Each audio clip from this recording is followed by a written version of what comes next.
অনামিকার ডায়েরির প্রথম পর্বটা যারা শুনেছো গল্পটা, তারা হয়তো আশা করে আছো দ্বিতীয় পর্বর গল্পটা কখন তোমরা শুনতে পাবে বা ভিডিওটা দেখতে পাবে। চলো দ্বিতীয় পর্বটা নিয়ে চলে এলাম আজকে তোমাদের সঙ্গে শেয়ার করছি অনামিকার ডায়েরির দ্বিতীয় পর্ব। বারবার এই অনামিকা অনামিকা নামটা শুনছো, অথচ অনামিকার পরিচয়টা অনেকেরই জানার ইচ্ছা হয়তো মনে মনে। চলো আজকে অনামিকার পরিচয়টা আগে দেওয়া যাক, তারপরে বাকি কথা হবে, গল্প হবে। অনামিকার জীবনের সমস্ত ঘটনাই তোমরা শুনতে পাবে একটু একটু করে। বাবা মায়ের সবচেয়ে আদরের ছোট মেয়ে ছিল অনামিকা। ভাই বোনদের মধ্যে সবচেয়ে ছোট জন্য ভাই বোনদের নয়নের মণি।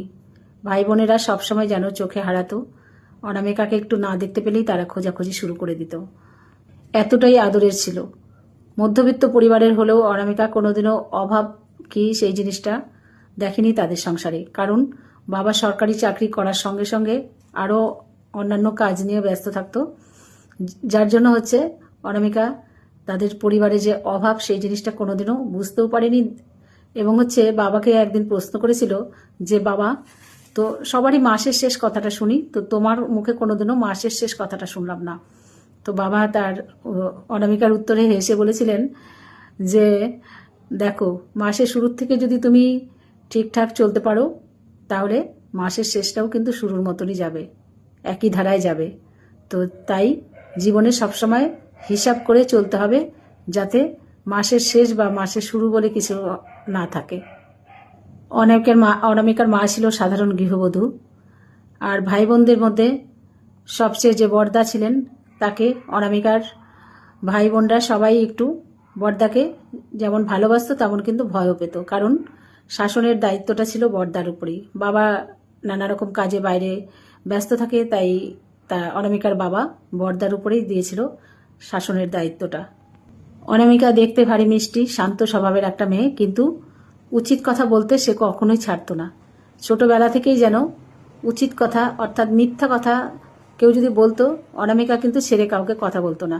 এটা তার ছোটবেলারই স্বভাব ছিল।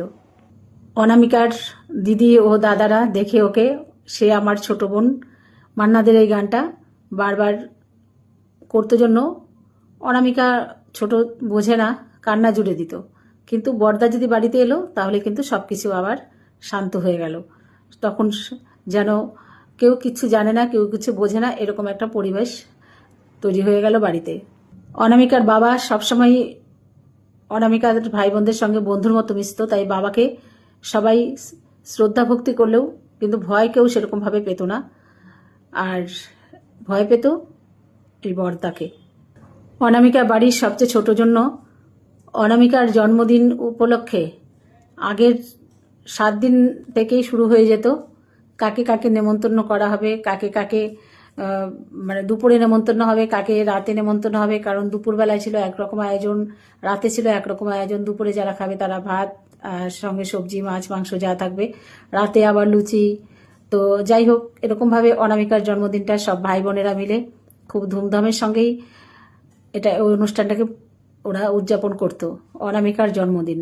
তাই হচ্ছে অনামিকা এই জন্মদিনটা ওর কাছে একটা বিশেষ একটা দিন মনে হতো সবসময়ই। জন্মদিনের দিন অনামিকা ঘুম থেকে উঠে দেখতো তার বাবা একটা, তখন যেহেতু অনেক মানে আগের দিনের লোকদের বাড়িতে কি ছিল যে একটা জলচৌকি থাকতো, তো জলচৌকির মধ্যে মোম দিয়ে সাজাতেন। তারপরে হচ্ছে পায়েসের, অনামিকার মা পায়েস রান্না করতো, সেই পায়েসের থালা সঙ্গে নানা রকম সবজি মিষ্টি তারপর লুচি এগুলো দিয়ে সুন্দর করে সাজিয়ে রেখে দিত। অনামিকার জন্মটা ছিল সকালের দিকে, তাই হচ্ছে ঘুম থেকে উঠে অনামিকা দেখতো সব কিছু রেডি হয়ে আছে। অনামিকা তখন আনন্দে আত্মহারা হয়ে যেত এবং হচ্ছে খুশিতে তাড়াতাড়ি গিয়ে স্নান টান সেরে নতুন জামা পরে বসে যেত, সবাই মিলে অনামিকাকে আশীর্বাদ করবে। তাই অনামিকা সেজে গুজে বসে যেত। তাহলে এতটাই স্পেশাল হলো অনামিকার কাছে জন্মদিন। তাই অনামিকা জন্মদিনের কথা, কারুর জন্মদিনের কথা যখনই অনামিকার কানে আসে তখনই ভাবে যে এই দিনটা অনেকটাই স্পেশাল। অনামিকা পড়াশোনাতেও ছিল অনেক মেধাবী। ক্লাসে প্রথম ছাড়া দ্বিতীয় কোনো সময় হতো না। তার জন্য তার বাবার একটা স্বপ্ন ছিল অনামিকাকে একজন উচ্চ শিক্ষিতা হিসাবে তৈরি করবে এবং হচ্ছে সে যেন নিজের পায়ে দাঁড়াতে পারে সেই দিকটায় তার বাবার খুব লক্ষ্য ছিল। তার মায়ের কাছে সবসময় গল্প করতো। অনামিকা অনেক সময় ঘুমোতে গিয়েও শুনতো যে মাকে বলছে বাবা যে ওকে আমি যত দূর পারি ওকে পড়াশোনা করাবো এবং লেখাপড়া করাবো এবং ওর নিজের পায়ে যেন দাঁড়াতে পারে এই চেষ্টা আমি করব সবসময়ই। অনামিকার হাতের লেখাটাও ছিল খুবই সুন্দর, প্রত্যেকটা কাজেই যেন ছিল একটা শিল্পের ছোঁয়া। তবে ওই যে বড়দার উপরে শাসনের ভারটা ছিল জন্য বড়দারও কিন্তু অনামিকার উপরে নজরটা ছিল একটু বেশি। এই বিষয়টা আবার অনামিকার যেন ওই সময়ে বুঝতে পারতো না জন্য বড়দার উপরে ভীষণ রাগ হতো। কোথাও যেতে চাইলে বড়দা যেতে দিত না। তো এই বিষয়গুলো নিয়ে অনামিকার কিন্তু মনের মধ্যে বড়দার জন্য একটা অভিমান বা রাগ মনের মধ্যে পুষে রেখেছিল। কিন্তু বড় হওয়ার সাথে সাথে অনামিকা হয়তো বুঝতে পেরেছে যে সেটা ছিল বড়দা যে শাসনটুকু করেছিল তার ভালোর জন্যই করেছিল। বড়রা যখন শাসন করে ভালোর জন্যই করে, তাই অনামিকার বড়দাও সবসময় অনামিকার দিকে নজর রাখতো যেন ও কোথায় যাচ্ছে কি করছে সব কিছু যেন কেমন করে যেন বড়দা বুঝতে পারতো। স্কুল থেকে যদি কোনো বান্ধবীর বাড়ি যেত তাহলে বড়দার কানে ঠিক খবরটা পৌঁছে যেত যে অনামিকা আজকে স্কুল থেকে কোনো বান্ধবীর বাড়ি গিয়েছে।